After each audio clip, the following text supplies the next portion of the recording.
With respect to the appointment of new counsel, please know Dr. Dionisio and I have enjoyed working with the Bush Law Group ever since they were appointed in February. After a search conducted by the ad hoc committee, they are knowledgeable, professional, and available to all of the district's needs. As you may recall, the superintendent recommended them to the board, and the firm was unanimously recommended to the board by the ad hoc RFQ committee, which was peopled by the same persons that I just announced a few moments ago. I expressed at the last meeting that the board was happy with their services, and we have thoroughly enjoyed working with them.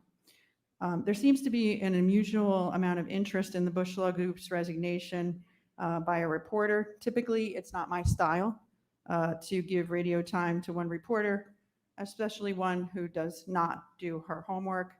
And I do wish to respond to the false allegations that she wrote in the story earlier today about me to protect our district.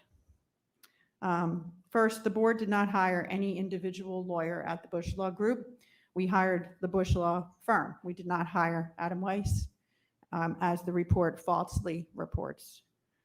Secondly, there are several attorneys at the Bush Law Group who work on matters with the board, the superintendent, and the director of special education, and any other designees that the superintendent wishes.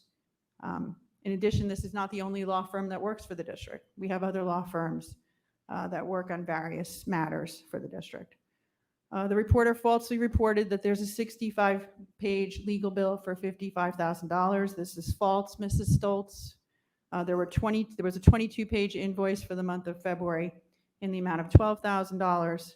There was a 62-page invoice for the month of March in the amount of $43,000.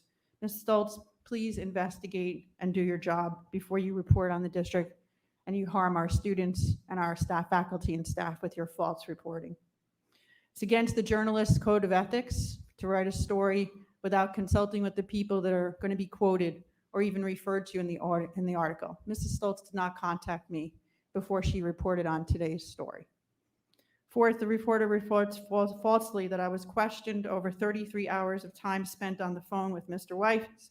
Had she done her investigation like any good reporter does, she would have learned that there are no narrative entries that actually individually delineate phone calls. There's no way to ascertain how many hours I did or did not spend on the phone with board counsel. She should investigate. Every reporter that I've worked with in my capacity as a charity leader in the community for the past 15 years, as a lawyer for 38 years representing large international companies, and as a professor, they all call me before they write a story, and they investigate, and they report that.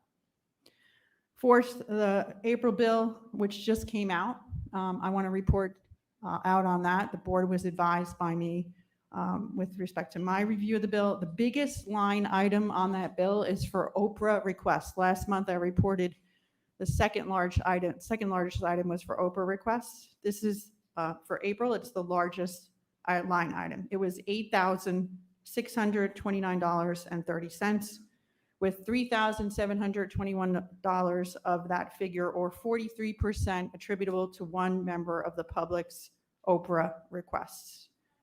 This $3,721 figure attributable to one member of the public, for example, just to put it in perspective, is more than double the amount that we spent just on consultation with our attorneys for labor negotiations. Combined with Oprah requests, student matters, bids, and contracts in the April bill, my name does not appear on over 70% of the invoices. 70%. My name does not appear. Ms. Stoltz also falsely reported that Mr. Fogarty's contract was not renewed, and the board gave 30 days notice to him. This is false. Mr. Fogarty's contract was renewed. He still works for the board. The board approved checks made payable to him for every month for the past few months. One check was for his work for January, which was in the amount of $17,333, and that check was made payable to him on March 27, 2023.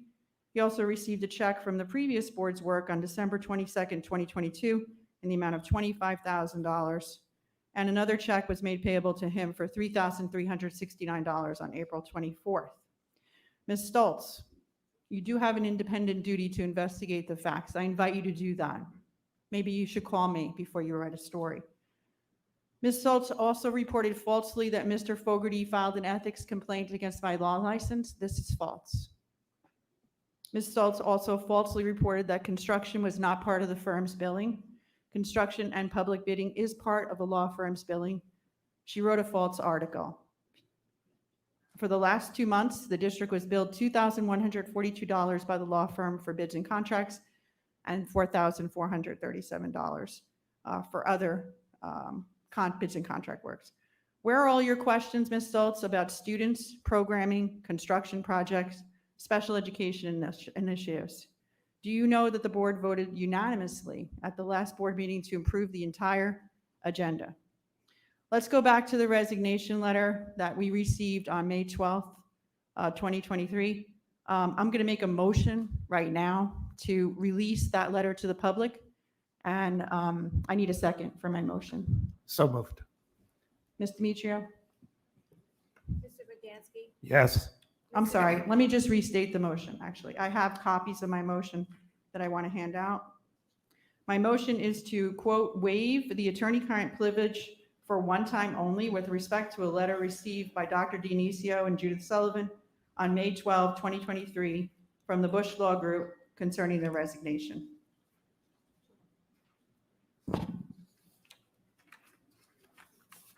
So could you re-second my motion, Mr. Bogdansky, So moved. if that was you? Yes.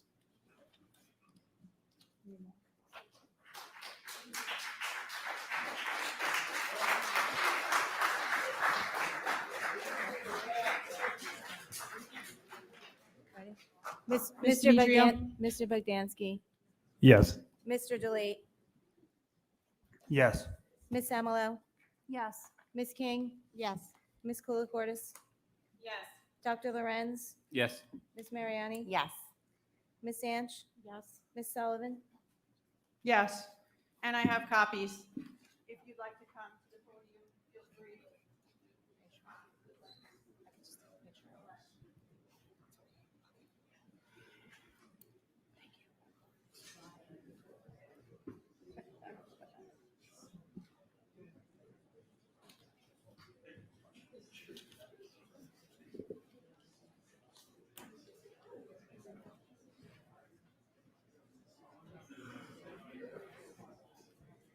I think I'm.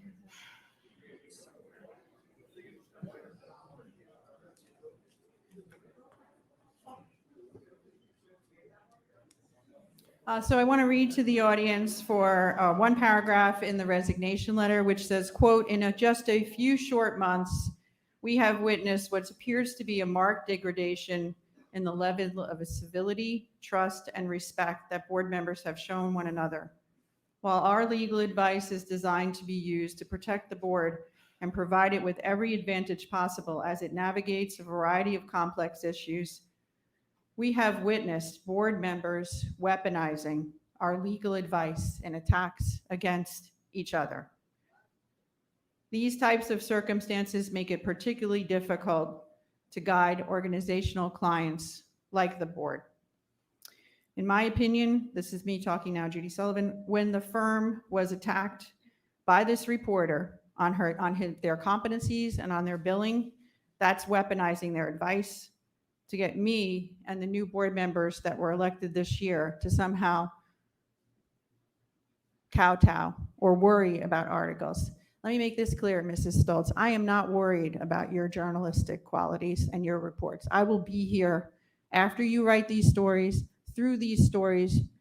Nothing will stop this board from doing what we think are right for students and keeping our focus on our students.